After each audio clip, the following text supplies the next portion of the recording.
Good morning. आज की सुबह की कक्षा में हम कर रहे हैं इंग्लिश ग्रामर प्रैक्टिस। होपफुली कि आपको ये जो छोटी छोटी जो पोस्ट है वो पसंद आएगी, विशेषकर जो स्टूडेंट हैं, क्योंकि एग्जाम है वो नज़दीक है और ग्रामर का जो इंग्लिश में है वो बोलबाला बहुत रहता है।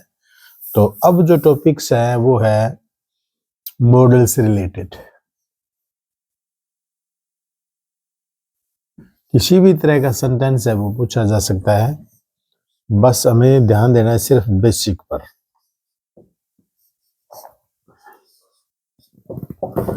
तो ये है कुछ एग्जाम्पल। तो पहला सेंटेंस है I dash jump over that wall. It dash rain today.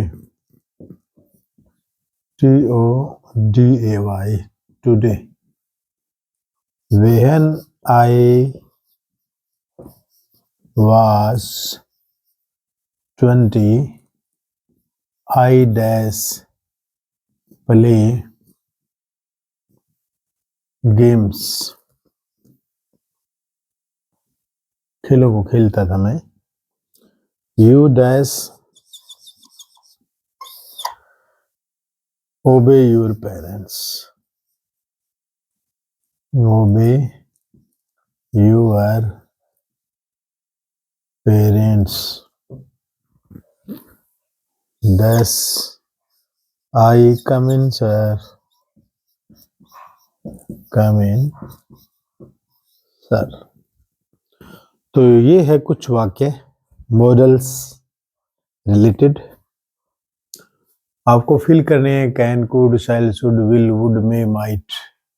इनका प्रयोग करके आपको मॉडल है वो भरने हैं। चलिए देखते हैं पहला sentence. I can jump over that wall. मैं उस दीवार के ऊपर छलांग लगा सकता हूँ। तो ऐसे वाक्यों में हम लगाते हैं कैन, एबिलिटी जो दिखाता है।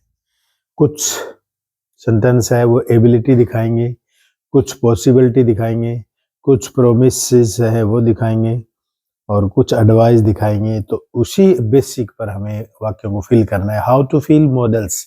तो इसमें एबिलिटी है तो हम कैन का प्रयोग करेंगे। तो कैन इसका सही उत्तर है। इट डैश रेन टुडे, आज बरसात होगी। हो भी सकती है, नहीं भी हो सकती है। ऐसी हालत में संभावना कम है, बहुत कम भी नहीं है। इट में rain today. When I was 20, ये पास्ट है। जब मैं 20 साल का था तो गेम्स खेलता था। तो जहां भूतकाल की विशेषता होती है वहां पर हम कैन की बजाय कुड लगाएंगे। COULD, could. ये कुड है वो सही उत्तर है। यू डैश ओबे योर पेरेंट्स, तुम्हें तुम्हारे माता पिता का आज्ञा का पालन करना चाहिए। एडवाइज है, तो जहां भी हमें मिले कि एडवाइज वाला सेंटेंस है तो हाँ वहां पर हम कुड लगाएंगे, could. I come in sir, क्या मैं अंदर आ सकता हूँ। ये परमिशन रिलेटेड है। जहां परमिशन ली गई हो या परमिशन दी गई हो वहां पर हम किसका प्रयोग करेंगे, मे। तो ये है कुछ मॉडल रिलेटेड वीडियो। होपफुली आपको ये पसंद आएगा। मे आई कम इन सर।